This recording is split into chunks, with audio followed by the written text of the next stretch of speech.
Hello guys, आज का topic है India stands with France in fight against terrorism.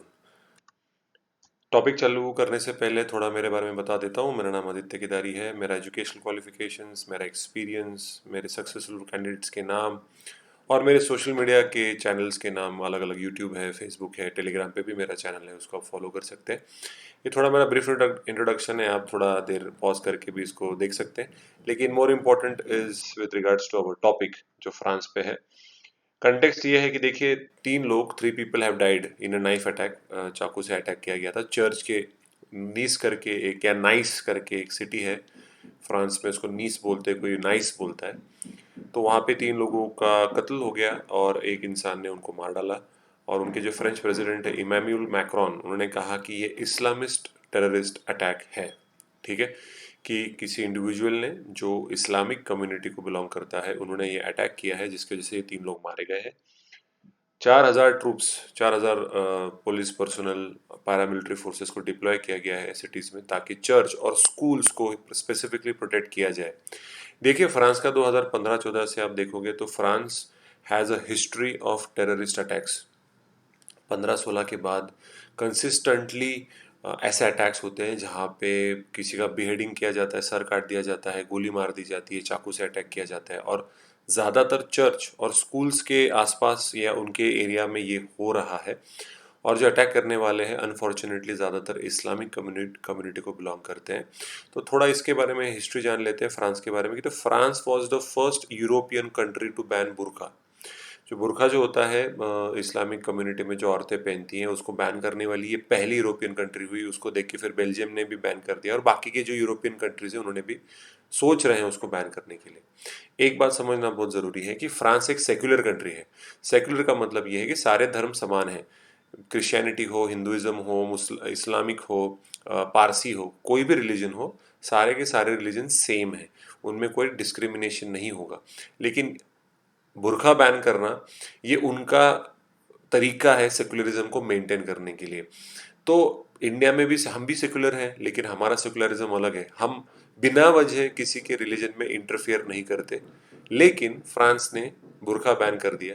ये समझना बहुत ज़रूरी है कि उनका ये मानना है कि बुर्का एक तरीके का ऑपरेशन है, एक तरीके के औरतों को एक्सप्लॉइट किया जाता है, या एक तरीके से उनको दबा के रखने के लिए बुर्का पहना जाता है। लेकिन ये बात भी समझनी बहुत ज़रूरी है कि जो लड़की बचपन से बुर्का पहन के बड़ी हुई हो, उसको उस बुर्का में कंफर्टेबल भी फील करता होगा। नॉट नेसेसरी कि वो किसी तरीके का ऑपरेशन, किसी तरीके का एक्सप्लॉइटेशन, किसी तरीके का दबाव है।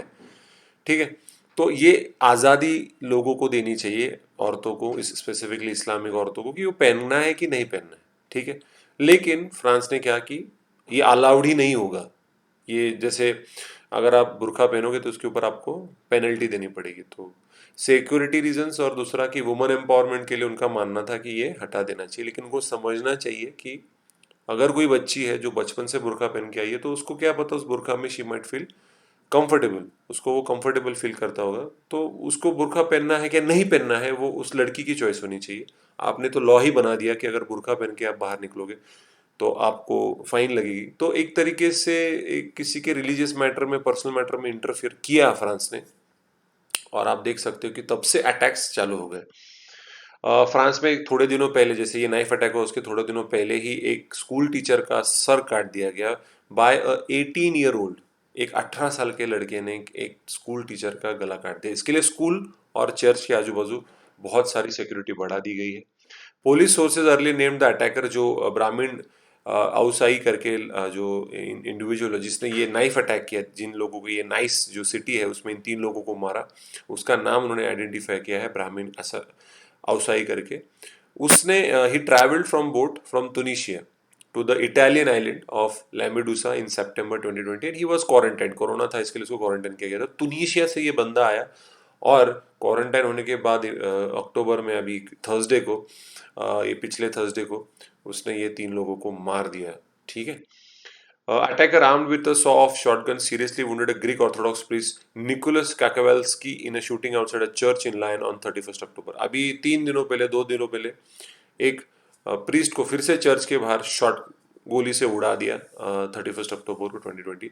लायन नाम की सिटी है, लियोन या लायन जो भी आप प्रोनाउंस करना चाहेंगे, फ्रांस में फिर से एक को गोली मार दी गई, टीचर का सर काट दिया गया, इन 3 लोगों को मार दिया गया। और वहाँ के जो प्रेसिडेंट है इमैनुअल मैक्रोन, उन्होंने कहा कि ये इस्लामिस्ट टेररिस्ट अटैक है। क्यों? बिकॉज सारे जो अटैक हुए हैं वो लोग जो हैं वो इस्लामिक कम्युनिटी को बिलोंग करते हैं। लेकिन मेरा पर्सनल ये मानना है कि प्लीज़ आप टेररिस्ट अटैक्स को एक रिलीजियस कनोटेशन मत दीजिए। देखिए ये जो इंडिविजुअल्स होते हैं इनका कोई रिलीजन नहीं होता है, और चाहे हिंदुइज्म हो, इस्लामिक हो या क्रिश्चियनिटी, ये लोग ब्रेन वॉश्ड होते हैं। इन लोगों को बताया जाता है कि it's a class of civilisation जहाँ पे हमारे खिलाफ बहुत सारे अत्याचार हो रहे, जो रियलिटी नहीं है। और इस तरीके से कभी कभी पॉलिटिक्स भी होता है इसके पीछे बहुत सारा, लेकिन ये फ्यूचर नहीं है। आप ऐसे किसी को, किसी भी टेरर अटैक को आप एक स्पेसिफिक रिलीजन को जब लिंक करते हो तो और प्रॉब्लम बढ़ने की पॉसिबिलिटी है। तो ये सही मैक्रोन साहब है। तो देखिए फ्रांस के में टेररिज्म के बारे में देखते हैं। तो यूरोप का जो लार्जेस्ट मुस्लिम कम्युनिटी है वो फ्रांस में, ठीक है। फ्रांस में बहुत सारे इस्लामिक लोग रहते हैं जो मुस्लिम कम्युनिटी को बिलोंग करते हैं। अभी का जो अटैक हुआ, 3 लोगों को मारा गया, it was in the context of controversy over magazine Charlie Hebdo's decision to republish Prophet Muhammad's caricatures is the latest in the series of terror attacks in the country in the last 8 years that have killed more than 200 people. तो 200 लोगों से ज़्यादा मर चुके हैं लोग terror attacks में पिछले 8 सालों में। मतलब 2012-13 से अब धीरे धीरे 15 से बहुत ज़्यादा बढ़ गया। और यही था बुर्का बैन करने का वन ऑफ द रीजन था, क्योंकि बुर्का के अंदर कोई टेररिस्ट होगा तो पता कैसे चलेगा। ये भी जैसे मैंने कहा सिक्योरिटी रीजंस और वुमन एम्पावरमेंट दोनों हिसाब से बुर्का बैन कर दिया था फ्रांस ने।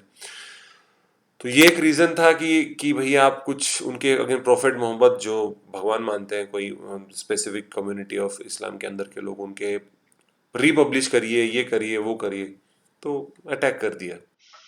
The government's preventive measures that include credible intelligence gathering and de-radicalization efforts are failing to counter the terror attacks. तो देखिए वो de-radicalization करना बहुत ज़रूरी है। ये बहुत इंपॉर्टेंट है कि जो लोग ब्रेन वॉश्ड हो चुके हैं या जो लोग ब्रेन वॉश्ड हो रहे हैं या जो लोग वनरेबल है, उनको समझाना बहुत ज़रूरी है कि देखो ये दुनिया ऐसी नहीं है जिस तरीके से आपको बताया जा रहा है। ठीक है, जैसे कि अभी इंडिया में जब टेरर अटैक हुआ था तो अजमल कसाब को ये कहा गया था कि इस्लाम खतरे में है, इस्लाम को बचाना ज़रूरी है, इस्लाम को बचाने के लिए तुमको भगवान ने पैदा किया और आप कुर्बान हो जाइए, जिहाद करिए, जिससे आपको स्वर्ग प्राप्त होगा, ये होगा, वो होगा। और ये अनएजुकेटेड जिनको जॉब्स नहीं है वो लोग को बोला जाता है कि हम आपको पैसा भी देंगे आपके फैमिलीज को आपके मौत के बाद। ऐसे करके उनको लर किया जाता है, ऐसे करके उनको बेवकूफ़ बनाया जाता है and they go and kill people. देखिए इन्होंने अब 8 सालों में 200 लोगों को गंवाया, और हम तो हमारा जो 26/11 अटैक हुआ उसमें कितने सारे लोग घायल हुए, मर गए, शहीद हो गए। तो इंडिया भी एक विक्टिम है इस इन अटैक्स का, भी फ्रांस भी है। तो इसलिए नरेंद्र मोदी साहब ने सपोर्ट किया फ्रांस को कि हम किसी भी तरीके का, आपको इंटेलिजेंस का हेल्प चाहिए, किसी भी तरीके का ह्यूमैनिटेरियन हेल्प चाहिए तो हम डेफिनेटली आना, हम आपको मदद करना चाहेंगे। और वैसे भी कोरोना चल रहा है ऑलरेडी, देश इतने टेंशन में, उसमें ये टेरर अटैक्स की तो बिल्कुल ज़रूरत नहीं है, लेकिन फिर भी ये हुआ। तो France should lead a united response to terrorism but do not posit French values against any belief system. देखिए एक रिलीजन वर्सेस अनदर रिलीजन कर दोगे तो वो बढ़ेगा, आग में और तेल डालने जैसे हो जाएगा। पानी डालने की जरूरत है, कार्बन डाइऑक्साइड डालने की जरूरत है, जिससे आग बुझ जाए। अगर आप बोलोगे ये हमारी बिलीफ सिस्टम है और वो उनकी, हम और वो, ऐसा अगर हो गया, क्रिश्चियनिटी वर्सेस इस्लाम या हिंदुइज्म वर्सेस इस्लाम या कोई भी रिलीजन अगेंस्ट इस्लाम, ऐसा अगर हो जाता है तो फिर वो फ्यूल की तरह काम करता है, वो उससे आग और ज़्यादा बढ़ जाएगी। इसलिए डी रेडिकलाइजेशन के एफर्ट्स जो हैं, इंटेलिजेंस गैदरिंग जो है, इंटरनेशनल कॉपरेशन की ज़रूरत है, जिससे ये टेरर अटैक्स कम होंगे। लेकिन मेरे हिसाब से जैसे मैंने कहा 2015 में फ्रांस ने बुरखा बुरखा बैन किया फॉर सिक्योरिटी रीजन, सबसे इम्पोर्टेंट, और उससे अटैक्स बढ़ गए हैं।